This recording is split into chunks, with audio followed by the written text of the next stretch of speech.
mais um vídeo aqui no canal e no vídeo de hoje mais um Mari Responde. Tem uns 2 ou 3 vídeos atrás que eu fiz um Mari Responde baseado em diversas perguntas que vocês deixaram lá no meu Instagram. Se você não me segue lá no Instagram, deveria seguir, porque lá eu tô diariamente conversando, postando foto, mas principalmente fazendo muito videozinho da minha rotina aqui no escritório. E como na foto que eu tinha pedido ajuda para fazer um vídeo aqui pro canal de Mari Responde, foram muitas perguntas, foram mais de 160 perguntas, eu pensei, por que desperdiçar tanta pergunta boa? E voltei para fazer mais um Mari Responde, é quase que o Mari Responde 2 daquele primeiro Mari Responde. Então eu separei aqui mais 6 perguntas bem legais para compartilhar com vocês. E a primeira pergunta é: qual era a sua rotina de estudos na faculdade? Era bem esforçada ou nem tanto? Durante a faculdade, eu acredito que eu já tenha feito alguns vídeos falando sobre isso, respondendo essa pergunta. Durante a faculdade, eu não era nenhuma aluna excepcional, não era nenhum tipo de destaque. Eu, de fato, prestava muita atenção em coisas que me interessavam, como qualquer ser humano presta atenção em coisas que lhe interessam. Em compensação, por exemplo, nas matérias de trabalho, principalmente na matéria de penal, eu era realmente um grande fracasso. Eu era aluna suficiente, assim, que tirava as notas de trabalhos e provas o suficiente para passar, para não ter que fazer de novo aquela matéria. Mas, de fato, direito penal nunca me tomou uma madrugada, assim, de estudo, porque tinha prova no outro dia. Enquanto direito civil me tirava madrugadas, não só por ter prova no dia seguinte, mas sim porque eu estava realmente empolgada com aquela informação, com aqueles institutos todos que eu estava aprendendo. Então, eu era uma boa aluna em civil, em família, Eu não tive direito imobiliário, não tem essa matéria na faculdade, na parte curricular da minha faculdade na que eu me formei. Mas teve direito notarial e registral, no qual eu fui uma aluna bem boa, no entanto, talvez bem chata. Talvez os colegas pensassem dessa forma, porque eu queria perguntar demais, eu queria saber muito mais do que de fato a professora estava disposta ou estava no cronograma dela passar sobre aquele assunto. E foi essa a minha vida acadêmica, nenhum destaque, nada de excepcional, assim.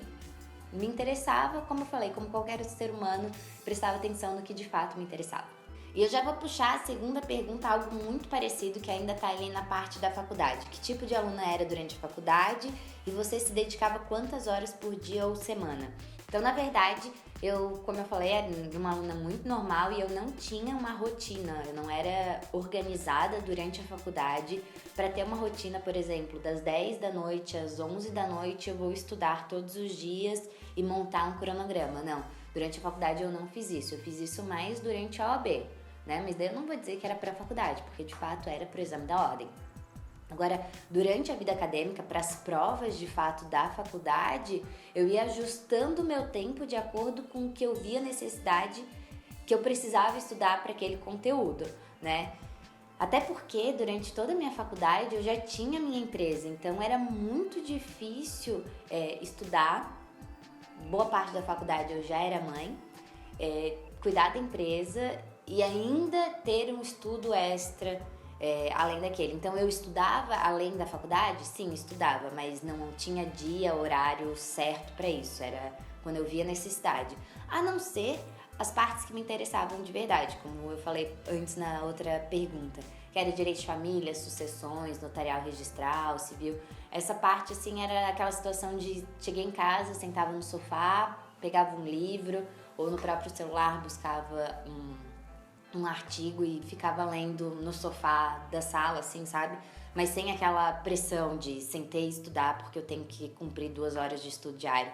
Eu não tinha isso durante a faculdade.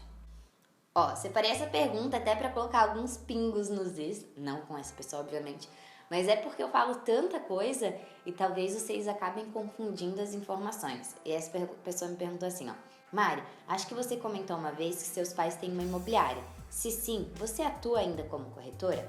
Faz perícias? Beijão. Meus pais nunca tiveram imobiliária, minha família nunca teve imobiliária. Quando eu tinha 19 anos, eu decidi que eu seria corretora de imóveis. E eu conversei com meu pai, que me ajudou a abrir uma imobiliária. Como que ele me ajudou? Ele me cedeu um espaço que ele tinha. Ele tinha uma sala, na verdade era o segundo andar da sala onde ele tinha o comércio dele, e era um estoque do comércio dele, aquele segundo andar. Ele reformou aquele espaço, criou uma entrada independente para aquele espaço e me ajudou com essa reforma porque realmente era um estoque. Então mudamos o piso, pintamos a parede. Ele me ajudou na compra dos primeiros móveis, que foram 2 mesas, cadeiras, enfim, algo muito simples. E ali eu abri a minha imobiliária. Quem abriu a imobiliária fui eu. Então, muito novinha, mas já tinha essa visão empreendedora, eu gostava disso. Então, eu abri o meu negócio, abri a minha imobiliária. Meu pai, minha família, nunca ninguém teve imobiliária. Durante essa minha carreira como corretora de imóveis, eu casei e o meu marido trabalhava comigo na imobiliária, meu ex-marido. O que acontece? Quando eu divorciei, e foi logo praticamente junto com a minha formatura, quando eu divorciei, eu vendi a imobiliária para ele, a minha parte, porque naquele momento ele já tinha 50% da imobiliária, eu também, era com minha parcial de bens, enfim. Então eu vendi metade da imobiliária para ele, onde hoje ele toca, meu ex-marido toca essa imobiliária. E eu abri o meu escritório justamente com dinheiro que eu vendi, que eu ganhei com a venda da imobiliária. Então essa é a situação. Eu não atuo mais como corretora. Assim, antes mesmo de terminar a graduação, eu já não estava mais indo para a imobiliária. Então eu já cancelei a minha inscrição no Conselho dos Corretores de Imóveis do Estado de Santa Catarina. E não atuo mais como corretora. Eu era perita de avaliação também, que perguntou aqui se eu faço perícia. Eu era perita, também não sou mais perita porque o meu tipo de perícia de avaliação de imóveis estava vinculado da minha atuação como corretora. Então, quando eu cancelei a corretagem, eu cancelei também essa perícia de avaliação de valor de mercado de imóvel. Outra pergunta. O que é mais importante estudar depois de se ter a OAB para atuar em escritório? Sinto que não sei nada. Como me organizo? Quero ser excelente como você. Obrigada por ser inspiração. Obrigada, Carla. O que acontece? Eu não sou excelente. Eu não gosto de dizer que eu sou excelente. Eu sou dedicada, eu sou esforçada. De fato, sento a bunda e vou atrás do que eu preciso para o meu cliente. Então, é isso. Se isso é excelência, então sim, ok. Mas eu prefiro chamar de dedicação, de esforço. Percebe só, quando você sai da faculdade, você sai de fato, se você não fez estágio, e principalmente numa área que você quer atuar, você sai muito teórica. Você precisa transformar toda aquela teoria, toda aquela lei seca, todas as doutrinas que você viu, tudo que os professores te falaram em prática. E isso, gente, existe um abismo gigante e no meio desse abismo tem um negócio chamado insegurança. Do desconhecido, medo do desconhecido, insegurança se você vai conseguir fazer algo legal, como você fazia nos faz de conta da faculdade. O que eu indico sempre? Indico que você procure cursos de prática, livros de prática e um bom estágio, com uma boa pessoa que esteja ali te ensinando. Ainda que demore de fato, para que você entre no escritório ocupando um cargo, que você consiga visualizar um crescimento profissional naquele cargo, naquele escritório, enfim, ainda que demore um pouquinho, indo para um escritório um pouquinho menor, ou com... Não que escritórios pequenos não cresçam, porque esse é o meu foco, escritórios pequenos que crescem. Mas no escritório, que eu digo assim, muito mais pessoal, que a pessoa, o advogado de fato vai sentar com você, vai te explicar, mas que você sabe que ali você não tem como crescer, porque é um escritório que já está estruturado, que aquela pessoa sempre vai ser o chefe e qualquer outra pessoa que vai entrar vai ser só um funcionário ou um associado de comissionamento de honorários baixos, enfim, qualquer coisa desse sentido. Mas que você perceba que ali você tem grandes chances de aprender muito, eu acho que vale muito a pena, tá? Então, transformar toda essa teoria que você aprendeu na faculdade, toda essa lei seca em prática, no meu ponto de vista, é procurando cursos de prática. Existem 1 milhão de cursos de prática, existem 1 milhão de advogados, profissionais que estão aí para ajudar, de fato, a transformar essa teoria em prática. Outro lugar muito interessante de se você for uma advogada que vai atuar com processo, um lugar muito legal para você começar a entender como é que a vida funciona depois da graduação é dentro de um processo. Então, se você consegue entrar num processo e diversos processos são abertos, tá? Desde que você tenha ali, dependendo do estado, obviamente, mas falando com mais propriedade do Tribunal de Santa Catarina, porque apesar de eu já estar aqui em Minas, eu não tenho nenhum processo aqui, eu não mexo nesse PJE que, senhor, o que é este sistema? Então, eu tô mais acostumada com o ESAGE, que é o de Santa Catarina. Lá, se você tem o seu login e senha como advogado, você pode acessar vários processos, praticamente todos os processos, integral. Você pode ler ele do início, da petição inicial até a sentença, tudo certinho, desde que ele não esteja correndo em segredo de justiça. Então, vale a pena também, para você entender as peculiaridades que a gente não aprende na faculdade. Eu lembro a primeira vez que eu tive que fazer uma peça de... Acho que era uma juntada de algum documento que não tinha ido na inicial, mas que tinha sido mencionado na inicial. E daí o juiz pediu para que juntasse esse documento e eu não sabia como juntar, porque o sistema me pedia primeiro uma peça e depois o documento. E eu falava, senhor, o que eu escrevo nessa peça? Por que nenhum professor me falou? Por que eu não encontro em nenhum livro? Porque é uma coisa tão ridícula que ninguém que tá a ponto de escrever um livro vai falar sobre isso, mas que pra você que acabou de sair da faculdade é um monstro. Como é que eu vou escrever uma juntada?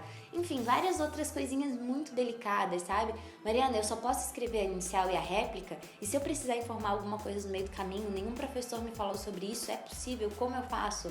Então, se você for olhar um processo, você vai ver que as coisas não são exatamente como estão lá no Código de Processo Civil.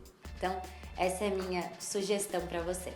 Outra pergunta, ter um canal ajudou a conseguir mais clientes no início do seu primeiro escritório? E a resposta é não. Primeiro porque o canal não começou com o início do escritório. Primeiro começamos o escritório, acho que o canal começou quando eu já tinha 1 ano de escritório. É claro que 1 ano de escritório de advocacia é pouca coisa.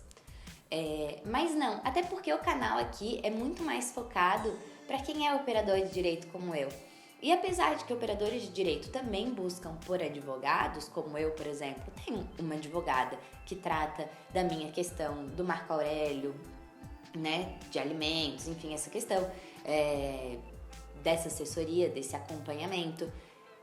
Se acontecer de um dia eu ser processada por um funcionário, eu vou ter um advogado, porque eu já falei até no começo desse vídeo que eu não era uma boa aluna em direito do trabalho.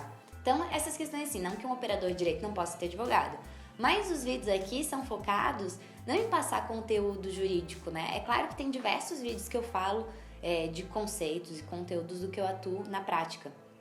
No entanto, não é esse o foco do canal. Você que tá aqui sabe que o canal é mais um meio de a gente conversar, de eu compartilhar um pouquinho do que eu tô vivendo, do que eu tô aprendendo, porque apesar de que não sou mais tão recém-formada assim, eu me sinto ainda uma recém-formada, eu me sinto ainda desbravando esse mundo, esse universo, então é para compartilhar com você.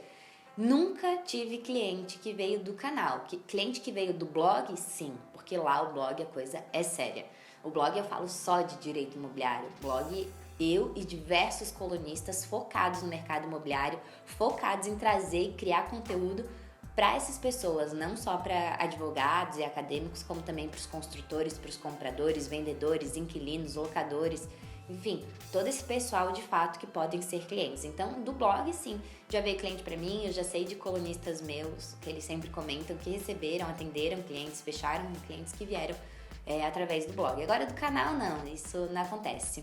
E, nesse mesmo gancho, uma outra pergunta. Oi, Mari, bom dia. Bom dia, de fato. Não sei se você está assistindo esse vídeo de manhã, mas para mim é de manhã, então bom dia. Pergunta: teus clientes te seguem, comentam sobre as tuas postagens? Então, os meus clientes não me seguem.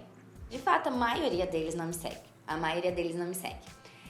Primeiro porque aqui em Belo Horizonte a gente tem clientes grandes demais, de modo que não exista uma pessoa, são diretores de diretores, e daí vai seguindo outros diretores, e tem 1 milhão de diretores, e enfim, daí alguns deles até acabam seguindo, mas aqui, de fato, não.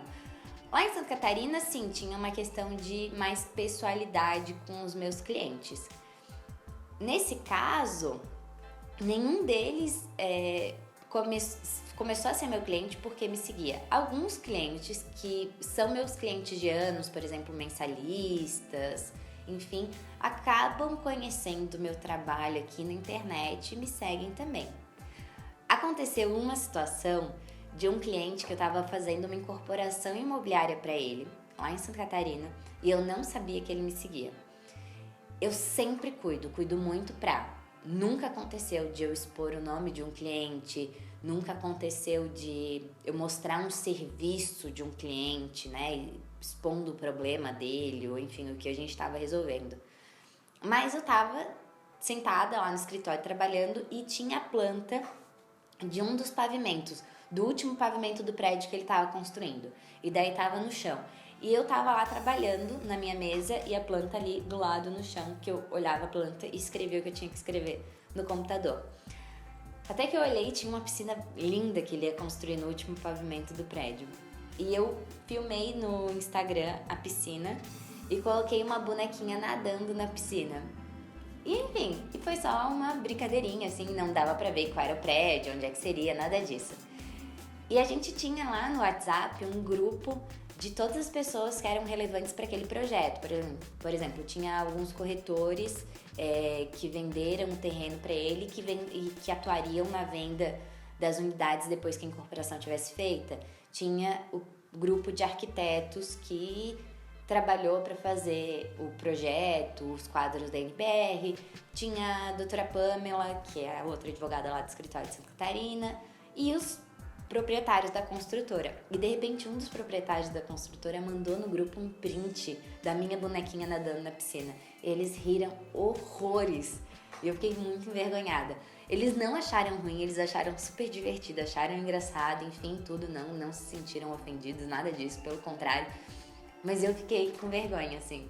E, enfim. Então, tem alguns que seguem, tem alguns que não seguem. Enfim, como eu falei, o foco dessa minha vida digital, tirando o blog, é mais focado para operador do direito, para acadêmico, para recém-formado. Então, não muito focado no meu cliente final. Então, é para esse tipo de pessoa que eu foco a criação de conteúdo por aqui, pelo Instagram e tudo mais.